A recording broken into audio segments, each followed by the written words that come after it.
I'm at the peak of Pico Ruiva. Probably I'm not pronouncing the name correctly, and the sound is kind of weird because I traded all extra weight for water 4 years ago, and 30 kilograms ago I didn't manage to finish this route from Pico do Areiro up to here. It is a very demanding trail, and apart from physical fitness, it requires a little bit of sure-footness. Basically, you can probably see the radar there. That's where we are going from, and that's exactly what I have to come back. So there's still plenty of stairs in front of me, and the elevation difference is around 1250. But the main thing is, just like with DevOps, if you start doing something towards your goal, you're gonna reach it at some point. But it's important that you actually start doing something. You know, sometimes just starting is like 50% of the job. And this is exactly what I did 4 years ago. I couldn't really buckle up on a plane, and that was the tipping point where I decided to do something about it. It took me some time. I'm not yet there. Still have some kilograms to go, but I'm doing something with that. And today I came back here and I managed to do this trail.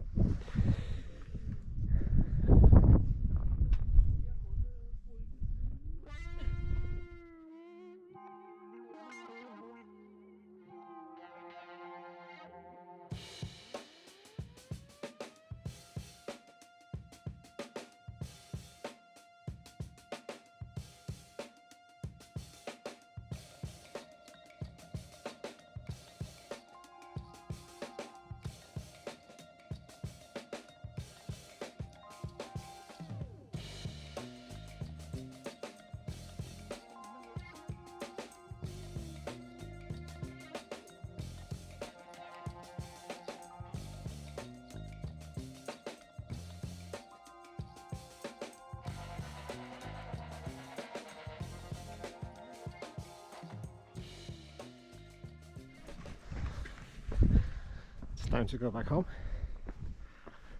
A few hours, lots of stairs going up and down. Let's see how I'm gonna look when I get back to the car.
I made it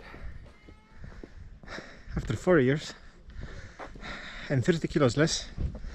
Finally, the trail is closed. I recommend it to anyone who would like to test physical fitness and survival. And of course, so far I think this is one of the most beautiful trails I have encountered, so definitely look here.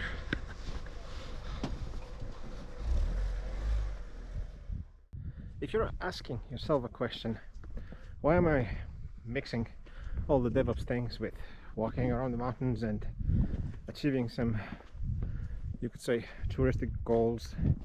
And yeah, where does it lead and what's the purpose of that? Well, it's very simple. In my previous videos I also said that if you would like to increase chances of something happening, you should plan it. But that's not enough. It's also all about writing it down so that you have some form of accountability and so that you have a list you can follow. This has been on my list. Exactly the same thing can apply to your DevOps work. And I know how hard it is to start there, because I've been also starting from zero many places doing DevOps. And believe me, this is a long process, but if you start, if you commit, if you do, first of all, it's not going to cost a fortune, and every time you do something, you will be one step ahead. That means also one step ahead of your competition. So, if you're curious about the planning bit, please check my previous videos about writing things down. And if you're curious about how to start DevOps in your company, because there's a big mess, things don't work, there's too much stress, or maybe your developers are leaving you, or something else is happening, or you feel like you're losing customers because you're unable to service them all, just contact me. I'll gladly help you, or at least figure out what can be done to make your situation much better. By the way, make sure you follow me, because a lot of the DevOps principles and a lot of the tricks that I'm using, I'll be covering in my videos.